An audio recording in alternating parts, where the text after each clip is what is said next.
Ya. Ya. Om Swastiastu. Om Swastiastu, Bu. Ya, salam kebajikan, namo budaya. Assalamualaikum warahmatullahi wabarakatuh.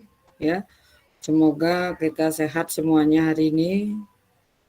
Atas izin Idi Sang Yang Widiwasa, mari kita berdoa sejenak ya, supaya apa yang kita pelajari bisa kita peroleh ilmunya. Berdoa mulai.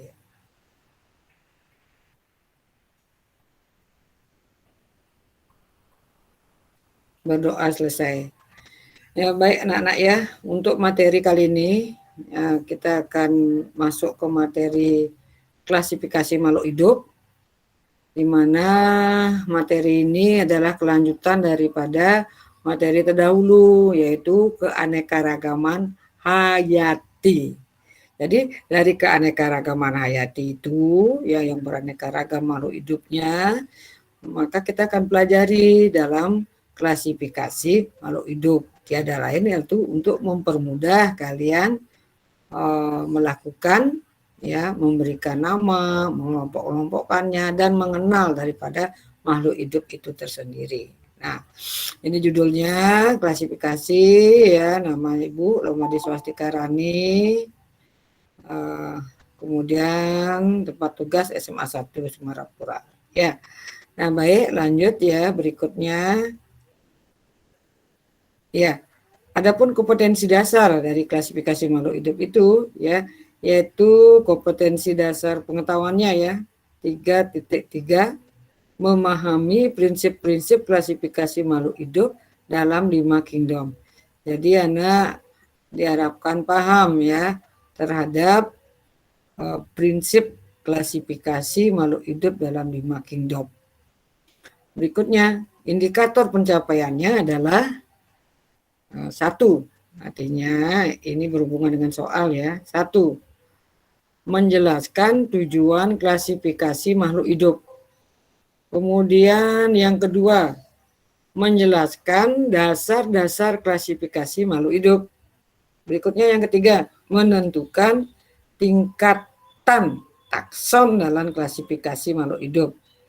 Kemudian berikutnya yang keempat ya, menjelaskan pengelompokan makhluk hidup dengan menggunakan kunci determinasi sederhana ya.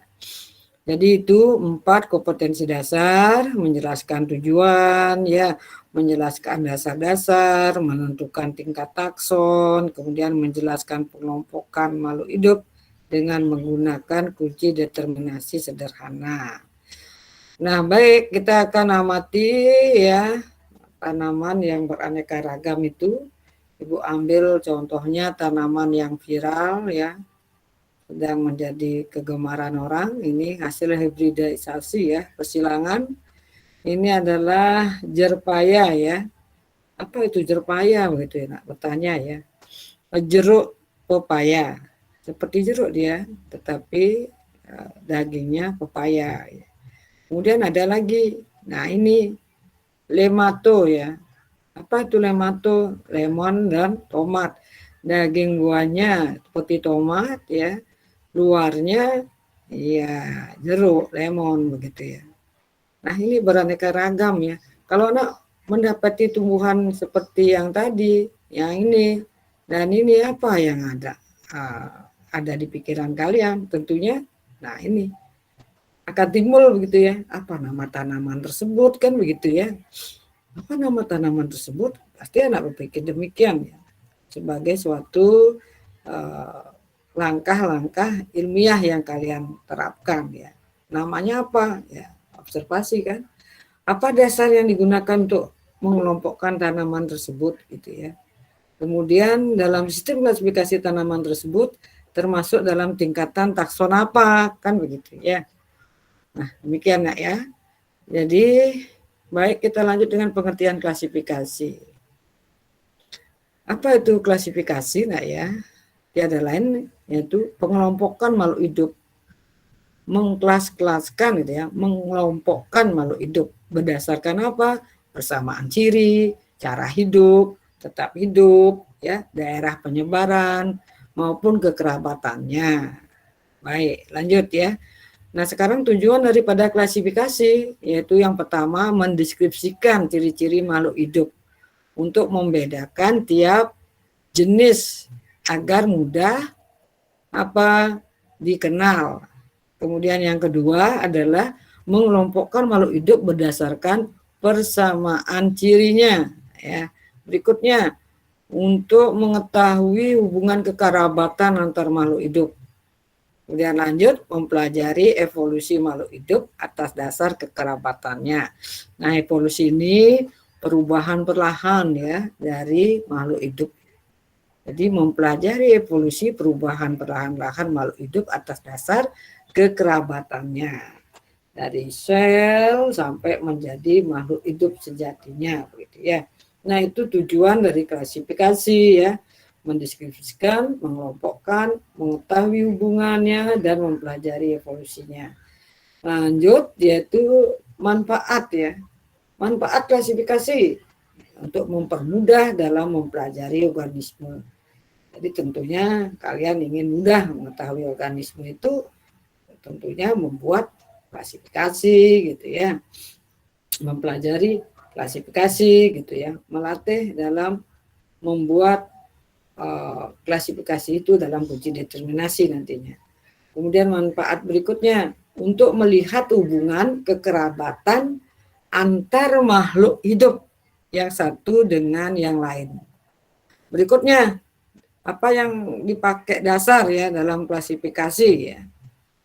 Nah, yang pertama yaitu berdasarkan persamaan. Persamaan apanya? Misalnya persamaan kulit gitu ya, untuk luarnya gitu ya. Ada rambut, kalau tumbuhan ada duri kan begitu persamaannya. Kemudian berdasarkan perbedaan. Kemudian berdasarkan manfaat dari makhluk hidup itu sendiri. Ada bermanfaat untuk obat-obatan, bermanfaat untuk memenuhi sandang, pangan, dan lain sebagainya ya. Kemudian berdasarkan ciri morfologi dan anatomi.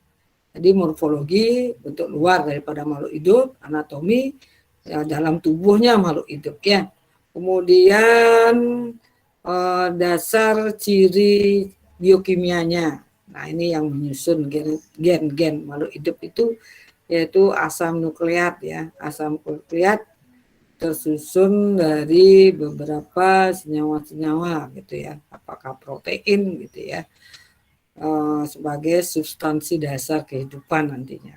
Nah, ini berdasarkan ciri biokimia. Jadi dasar klasifikasi itu berdasarkan persamaan, perbedaan, manfaat, ciri morfologi, anatomi, dan ciri biokimia ya.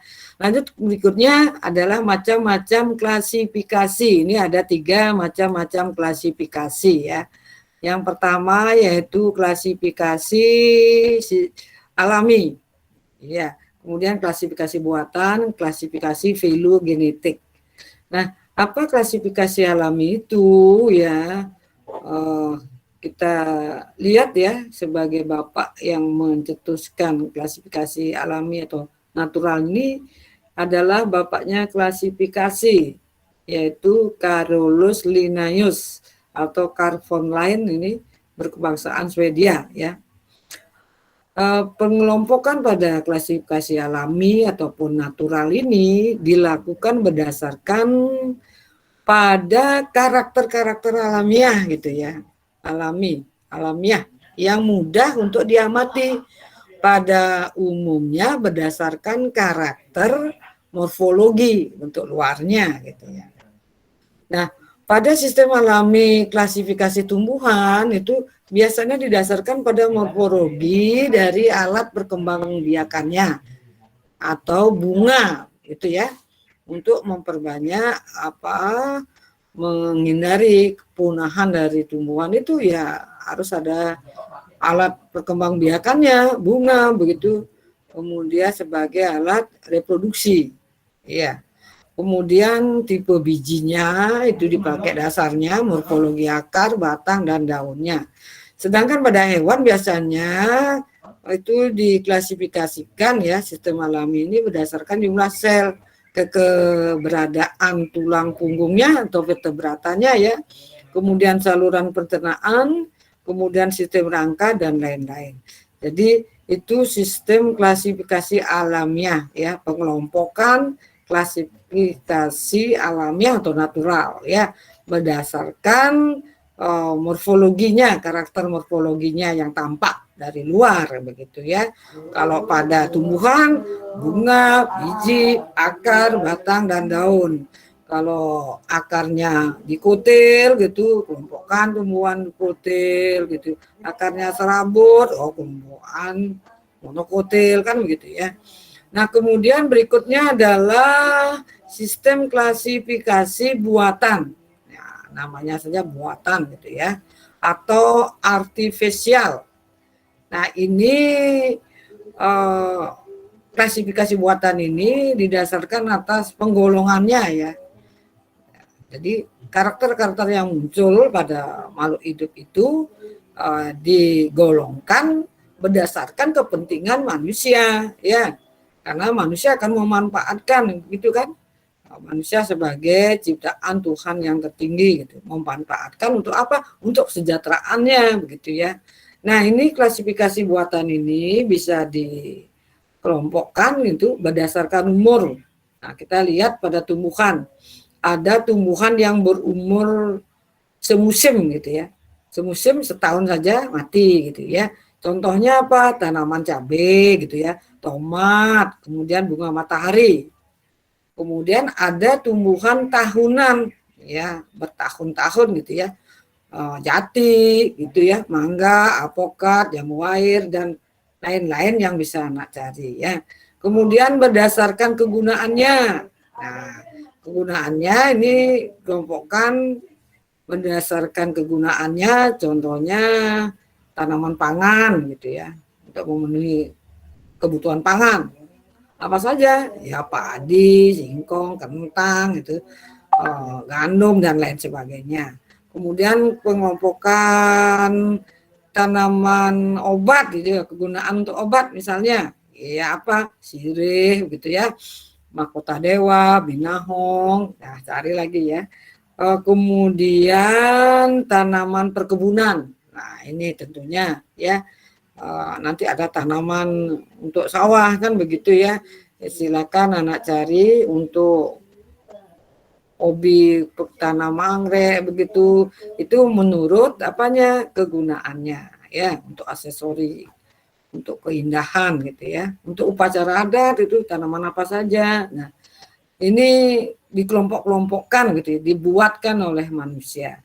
Baik, berikutnya berdasarkan habitatnya ya, maka dikenal ada tumbuhan yang hidupnya di daerah yang kering gitu ya, contohnya kaktus gitu ya, ada di daerah yang banyak airnya, contohnya tumbuhan air kangkung gitu ya, teratai gitu. Kemudian dikelompokkan berdasarkan kandungan gizi dan zat utama ya, itu maka dikelompokkan tumbuhan yang penghasil karbohidrat gitu ya, singkong, sagu, kemudian tumbuhan penghasil protein, kacang-kacangan gitu ya, tumbuhan penghasil lemak, kelapa, sawit, kemiri, wijen. Nah, jadi melalui pengelompokan atau klasifikasi buatan secara artifisial akan memudahkan kita untuk mengenal, sehingga akhirnya dapat dimanfaatkan untuk kebutuhan manusia, kan begitu ya. Nah, berikutnya yang ketiga adalah sistem klasifikasi filogeni ya, filogeni. Nah, sistem klasifikasi atau pengelompokan klasifikasi filogeni ini merupakan pengelompokan organisme berdasarkan garis evolusinya atau sifat perkembangbiakan genetik organisme sejak sel pertama hingga menjadi bentuk organisme dewasa. Sistem klasifikasi ini sangat dipengaruhi oleh perkembangan evolusi.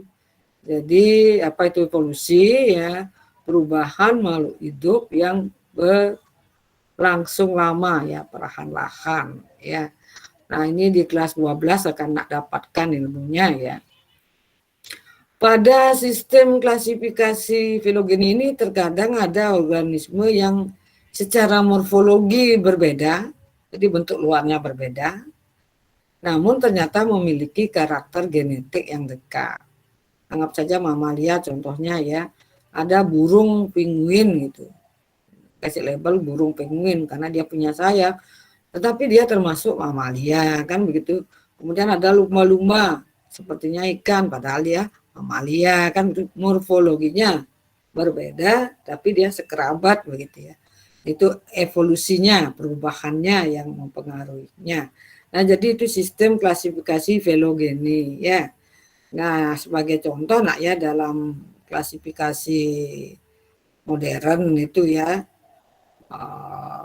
istilahnya dalam klasifikasi ini karena karakter-karakter genetiknya diamati ya. Contohnya pada tumbuhan gitu ya. Tumbuhan berdaun tunggal ini akan lebih primitif dari tumbuhan berdaun majemuk. Demikian juga tumbuhan berbunga yang primitif ya, berbiji terbuka lebih primitif dari berbiji tertutup misalnya begitu ya. Nah, itu macam-macam klasifikasi yang ada dalam klasifikasi pelajaran klasifikasi ini. Jadi alami, buatan, filogeni. Kemudian kita lanjutkan ya, ini kita konsepnya ya, yang alami dalam membentuk ada tumbuhan herba, seperti rumput, semak, ini contohnya melati gitu ya, beluntas itu begitu semak ya, ukuran semak. Kalau pohon udah anak ketahui tentunya ada batang bisa membesar gitu ya. Berikutnya klasifikasi buatan. Nah, ini ya, Carolus ya. Jadi anak akan diperkenalkan dengan binomial nomenklatur. Bagaimana caranya membuat atau memberikan nama pada makhluk hidup dengan dua kata binomial nomenklatur yang beraturan, ada tata caranya ya, sehingga satu nama yang dibuat dari binomial nomenklatur bisa diperkenakan untuk seluruh, untuk internasional ya, seluruh dunia berdasarkan nama latinnya nantinya. Kemudian menetapkan nama makhluk hidup. Berikutnya klasifikasi sistem filogenik ini oleh Darwin ya. Ya, sekarang lanjut dengan perkembangan klasifikasi filogenetik. Ya, ya. Ini ada sistem dua kingdom. Ya, yang membedakan tumbuhan dan hewan ya. Jadi ini dasarnya ya, sistem dua kingdom. Siapa yang mengemukakan? Aristoteles, seorang filosofis Yunani ya. Kemudian ada yang tiga kingdom, apa tambahannya begitu ya. Kalau ini dua kingdom, sekarang yang tiga kingdom, tambah apa? Ya, kalau yang tiga kingdom tambah protista. Jadi ini untuk tingkatan ya, takson tertinggi kerajaan protista gitu ya. King kan raja ya. Protista, kingdom plantae, kingdom animalia. Berikutnya ada yang sistem 4 kingdom. Apa tambahannya? Ya, yang mengemukakan Herbert Copeland ya. Kingdom Monera tambahannya ya. Protista, plantae dan animalia. Jadi ini tambahannya yang ketiga, yang keempat ya. Kalau yang kedua sistem 2 ini ya, plantae dan animalia dikelompokkan jadi 2. Kalau yang 3 kingdom tambah protista, kalau yang keempat tambah monera. Berikutnya yang kelima yang kita pakai ya, yang merupakan kompetensi dasarnya ya, 5 kingdom ini yang harus anak ketahui. Ini dikemukakan oleh Whitaker ya. Kingdom pertama monera. Ya, kelompok bakteri di sini monera ya. Semua makhluk hidup yang tidak memiliki membran inti. Jadi intinya di dalam tubuh organisme itu akan tertuang. Jadi materi genetiknya tidak memiliki membran gitu ya, tidak ada inti selnya. Berikutnya kingdom protista. Ini sudah memiliki membran inti dia, baik itu yang satu sel maupun yang multiseluler. Berikutnya kingdom fungi. Nah ini ya, ini dipisahkan dari kingdom plantae, dari tumbuhan. Mengapa kan begitu ya? Nah karena ini tidak ada klorofilnya, kemudian cara hidupnya juga heterotop dari organisme yang sudah lapuk begitu ya. Kemudian sudah memiliki pelaput membran inti. Kemudian dinding selnya dari zat kitin. Berikutnya plantainya, nah ini sudah mampu membuat makanan sendiri ya.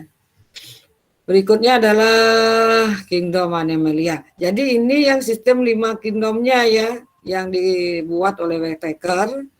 Pengelompokan kingdom Monera, Protista, Fungi, Plantae, dan Animalia.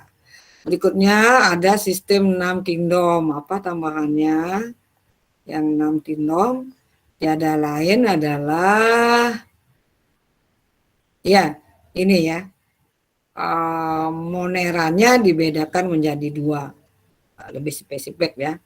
Jadi kingdom tumbuhan, kingdom Animalia, kingdom Eubacteria, kingdom Archaebacteria, kingdom Protista, kingdom fungi. Itu yang 6 kingdom ya. Berikutnya klasifikasi dalam biologi modern ya. Klasifikasi dalam biologi modern, pengelompokannya itu bagaimana langkah-langkahnya ya.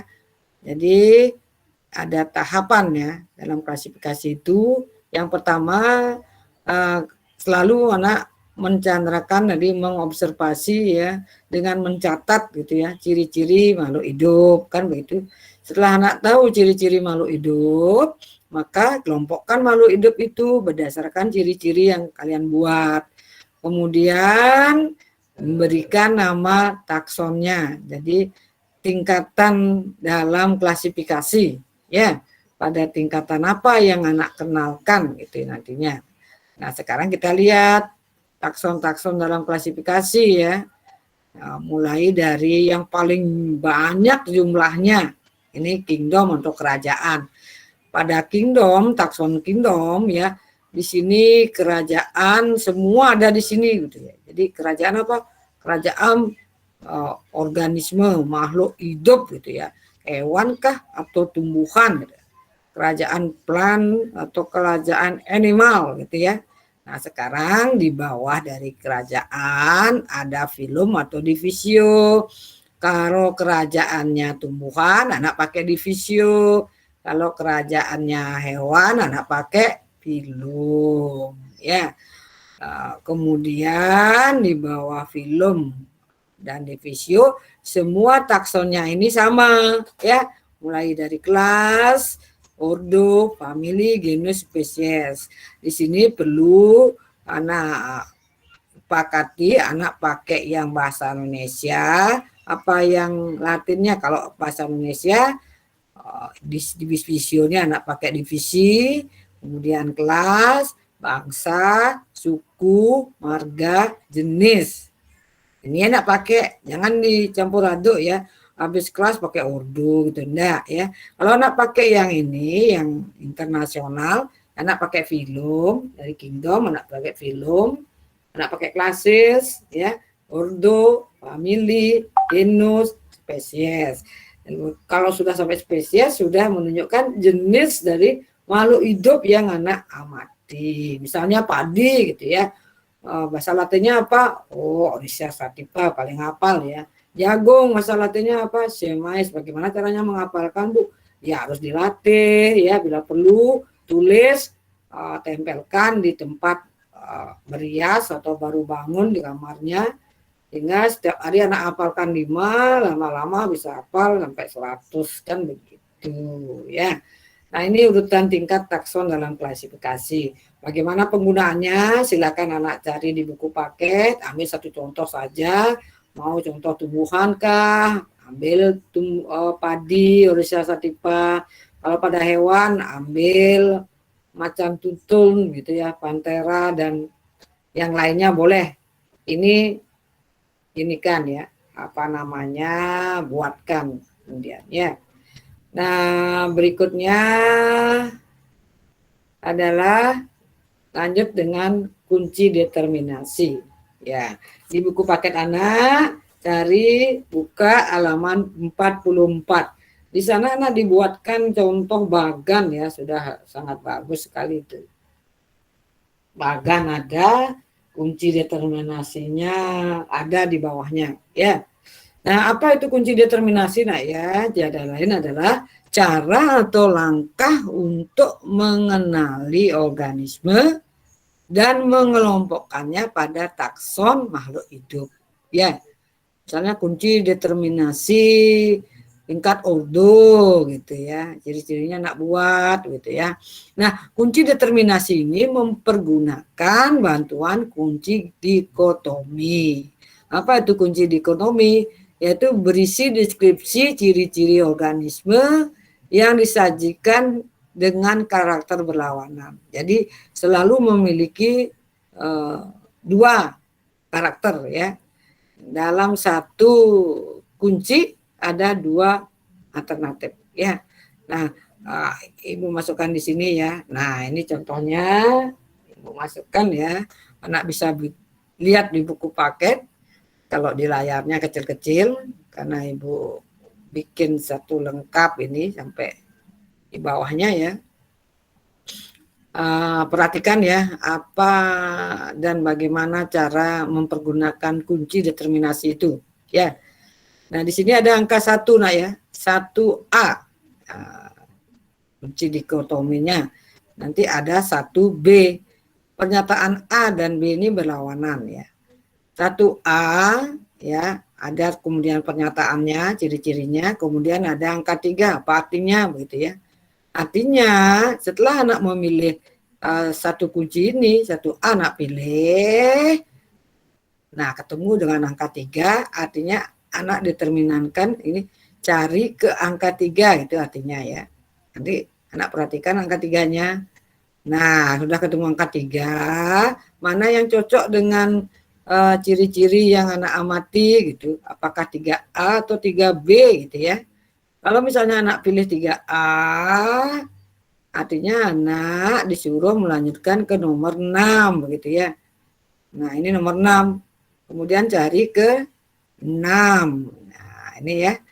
Nah, jika ciri-cirinya anak pilih 6A begitu, warna hijau, biru, hijau, abu-abu hijau, maka akan ketemu dengan ya kelompok kelas arga gitu ya. Jadi arga nah temukan ya. Jadi kunci ya determinasi daripada alga yaitu sekarang tunjukkan dari langkah pertama 1A lanjut ya 3A ya lanjut 6A. Jadi itu adalah kunci determinan daripada alga gitu ya nak ya. Ngerti kan? Iya, harus dilatih nih. Jadi Ibu ulangi untuk menentukan kunci determinasi suatu makhluk hidup ya yang kamu amati, misalnya anak mengamati tumbuhan gitu ya.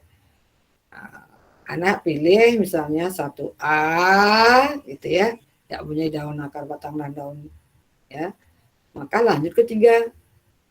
Determinankan ketiga, cocokkan dengan tumbuhannya ya atau makhluk hidupnya itu 3A misalnya, ukuran tubuh mikroskopis kecil. Lanjutkan ke 6 gitu ya. Kemudian 6, anak pilih misalnya cocok 6A.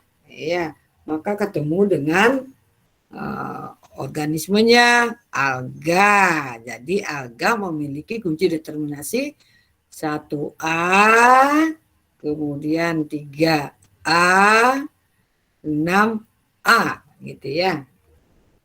Nah, demikian juga untuk kunci-kunci yang lainnya. Udah? Nah, itu dulu ya dari klasifikasi makhluk hidup. Ada pertanyaan? Boleh ditulis di chat atau anak angkat tangan boleh. Angkat tangan boleh, raise hand ya, atau buka mic-nya bertanya langsung. Ibu berikan waktu. 3, 5. Ada? Ada yang perlu anak tanyakan sehubungan dengan materi ini ya, klasifikasi makhluk hidup. Tidak ada?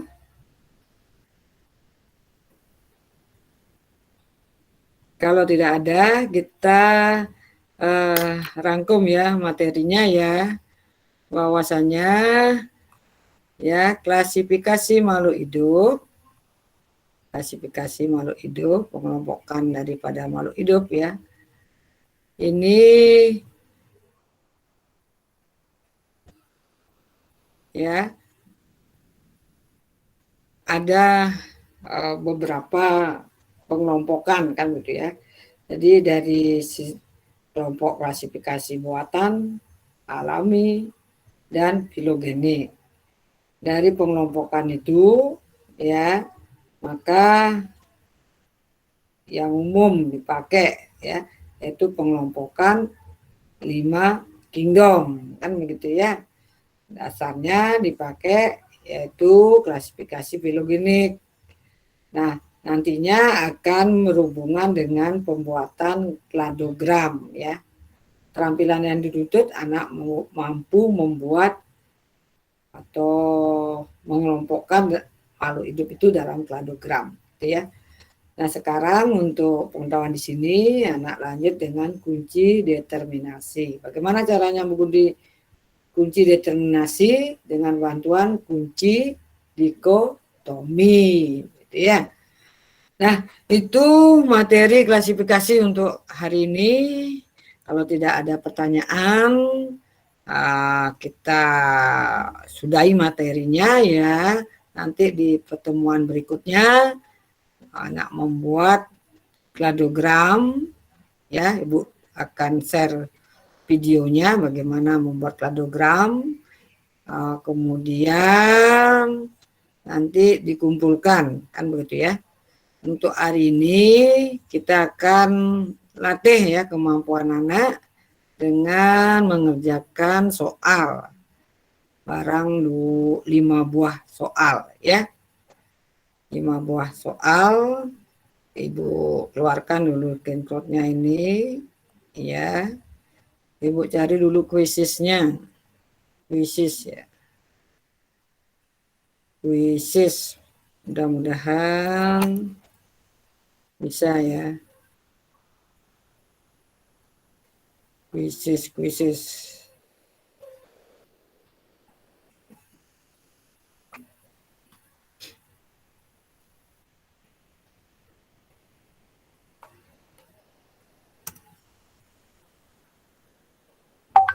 Ya.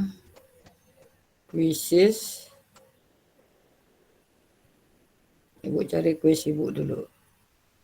Mudah-mudahan bisa nak lihat nantinya. Ibu screenshot tabanya. Nah, bisa nak perhatikan. Ibu pilih buatan ibu sendiri. Hanya 5 soal aja ya. Nggak usah berkali-kali masuk, 1 kali saja ya. Pilih mode. Lanjutkan. Nah, jadi anak masuk ke Google, akun Google-nya ya, joinmyquiz.com, joinmyquiz.com dengan kodenya 998777, 998777. Ibu akan mulai ya. Belum ada anak yang masuk. Ibu ketik di chatnya ya. Kode kuisis. 9987777. Nah, itu kode kuisisnya sudah ada masuk. Ya, satu kali saja ya, satu soal 30 detik.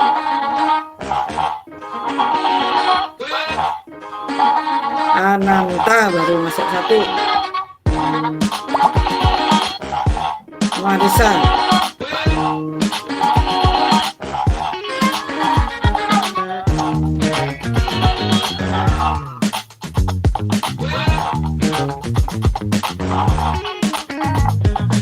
Menit aja ya, jadi jam 10:35 menit saja ya Nak ya. Sekali saja Anak coba